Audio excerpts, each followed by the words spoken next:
আমি একটা কথা প্রায় বলি যে মানুষ যদি ভালো হয় সে ফেরেশতার চেয়েও ভালো, আর মানুষ যদি খারাপ হয় সে পশুর চেয়েও নিকৃষ্ট। আল্লাহ বলেন উলাইকা কাল আনআমি বাল হুম আদাল লাহুম কুলুবুল লা ইয়াফকাহুনা বিহা ওয়া লাহুম আ'য়ুনুল লা ইউবসিরুনা বিহা ওয়া লাহুম আযানুল লা ইয়াসমাউনা বিহা উলাইকা কাল আনআমি বাল হুম আদাল। তাদের হৃদয় আছে, ওটা দিয়ে অনুধাবন করে না সত্যকে। চোখ আছে, ওটা দিয়ে সে সত্যটা দেখে না। কান আছে, হকের কথা শুনে না। উলাইকা কাল আনআম, আল্লাহ বলেন তারা প্রাণীর মতো, চতুষ্পদ জন্তুর ন্যায়। শুধু অতটুকুই না, বাল হুম আদাল, তারা তার চেয়েও নিকৃষ্ট, তার চেয়েও নিকৃষ্ট। তাহলে মানুষ ভালো হলে সে ফেরেশতাকে ছাড়িয়ে যায়, আর মানুষ নিকৃষ্ট হলে সে পশুত্বকে হার মানায়। কথা বুঝতে পেরেছেন? মানে আমরা ভালো হলে সবচেয়ে ভালো, খারাপ হলে সবচেয়ে খারাপ। একটা পশু আর একটা পশুকে হত্যা করে কেটে 20 টুকরা করছে, এরকম কোন নিউজে আসছে কোনোদিন? কিন্তু আশরাফুল মাখলুকাত মানুষ তার মতো রক্তে মাংসে গড়া আরেকটা মানুষকে নির্মম ভাবে হত্যা করে কেটে 20 টুকরা করে বস্তাবন্দি করে ডোবার মধ্যে ফেলে রাখছে, এরকম নিউজ আছে না বলেন? আছে। মানুষ তার মতো একটা মানুষকে নির্মম ভাবে হত্যা করে, এরকমও তো আছে যে কেরোসিন দিয়ে তার মতো আরেকটা মানুষকে সে জ্বালিয়ে দিয়েছে, আছে না নাই বলেন? গ্রামের পর গ্রাম জ্বালিয়ে দেয়, জনপদের পর জনপদ ধ্বংস করে দেয়, বোমা মেরে শহর উড়িয়ে দেয়। লিটল বয় মেরেছিল আমেরিকান সোলজাররা জাপানের হিরোশিমা শহরের উপর। আমি হিরোশিমা তো গত বছর ভিজিট করে আসলাম, আমি নিজে দেখে এসেছি যে এখানে বোমটা মেরেছে।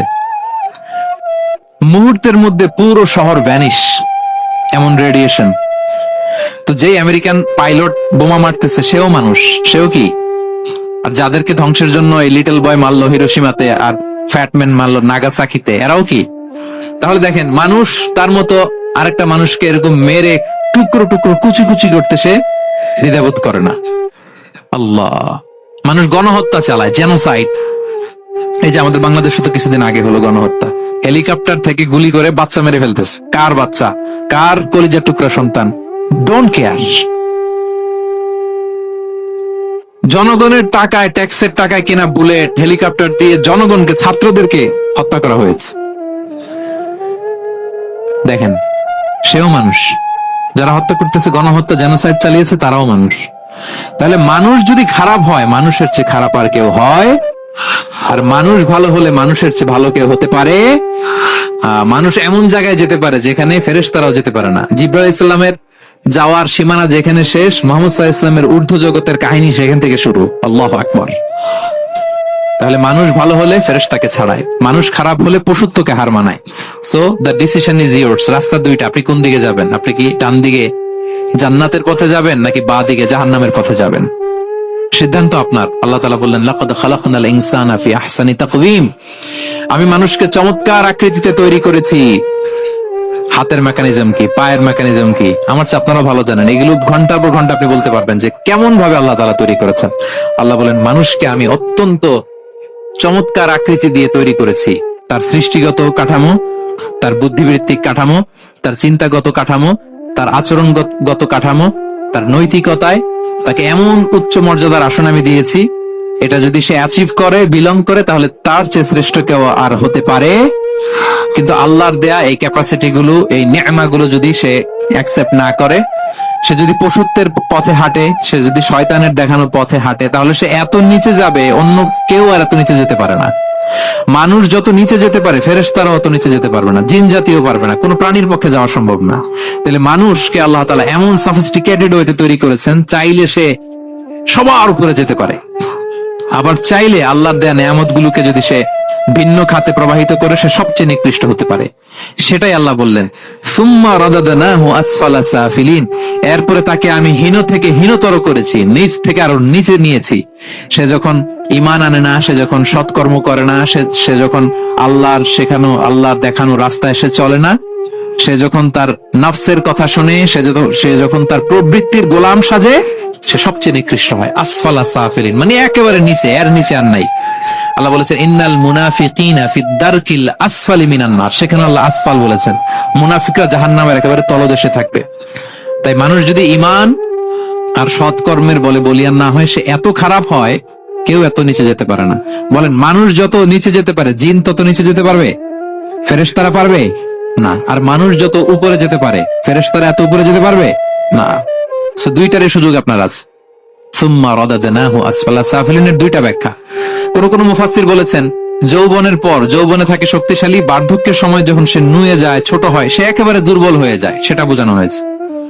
আর অন্যান্য মুফাসসিরিন একরাম বলেছেন না, আল্লাহর দেওয়া এই নে'মা, ক্যাপাসিটি যখন সে সঠিক পথে কাজে লাগায় না, সে যখন প্রবৃত্তির অনুসরণ করে, সে তখন এত খারাপ হয়, এত নিচ থেকে নিচুতর হয়, এত হীন থেকে হীনতর হয়, তার চেয়ে হীনতর আর কেউ তখন হতে পারে না।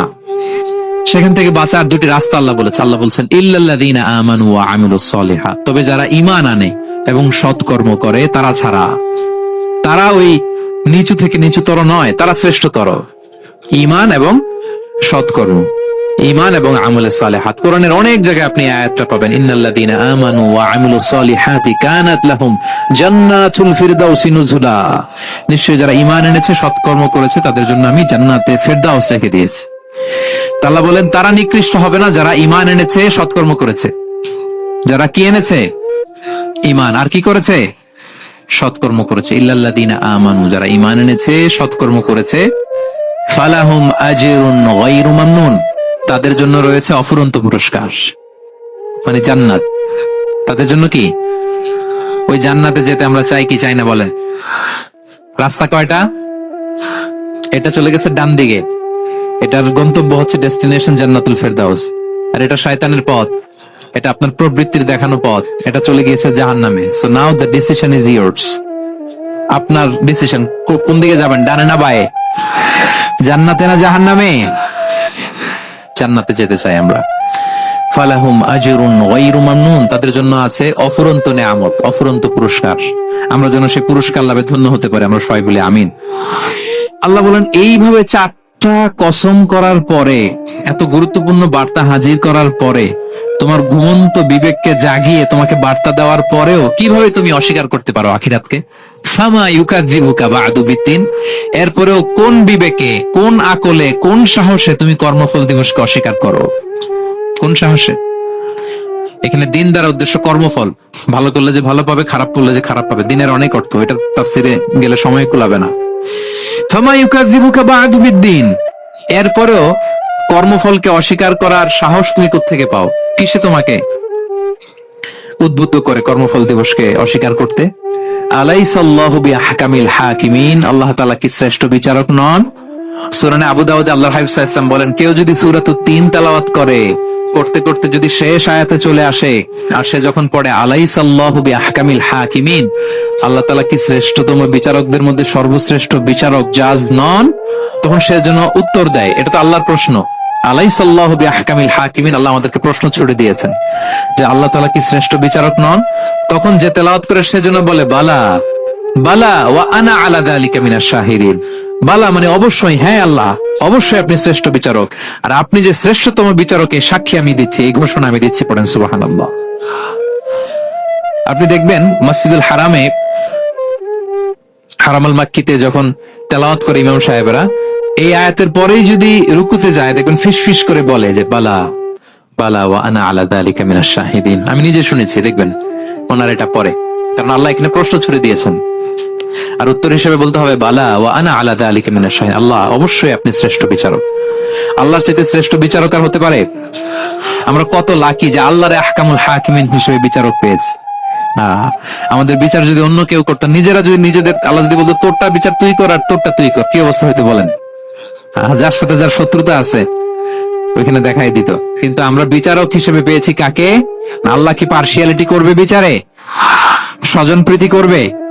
কারো উপর জুলুম করবে? কাউকে ঠকাবে? আল্লাহ বলেন ওয়ামা আনা বিযাল্লামিল লিল আবিদ, আমি কখনো আমার বান্দার উপর জুলুম করি না, জুলুম করি না। নাদাউল মাওয়াজিনাল কিসতা লিয়াউমিল কিয়ামা, কিয়ামতের দিন আমি মিজান নামে এমন এক ন্যায় বিচারের মানদণ্ড স্থাপন করব, ফালা তুযলামু নাফসুন শাইআ, এক বিন্দু পরিমাণ কেউ মাজলুম হবে না, এক বিন্দু পরিমাণ কেউ মাজলুম হবে না। এজন্য দুনিয়াতে যদি বিচার না পান, আল্লাহর দরবারে বিচারটা দিয়ে রাখেন, সেদিন বিচার হবে। আহকামুল হাকিমিন আপনারা ঠকাবে না। দুনিয়াতে বিচার পান নাই, মাজলুম হয়েছেন, মানুষ ভুল হচ্ছে, কেউ আপনার ঠিক মতো বুঝে নাই, আপনার কথাটা কাকে বলবেন? বিপদে পড়লে ক্রাইসিস মোমেন্টে কাকে শেয়ার দিবেন?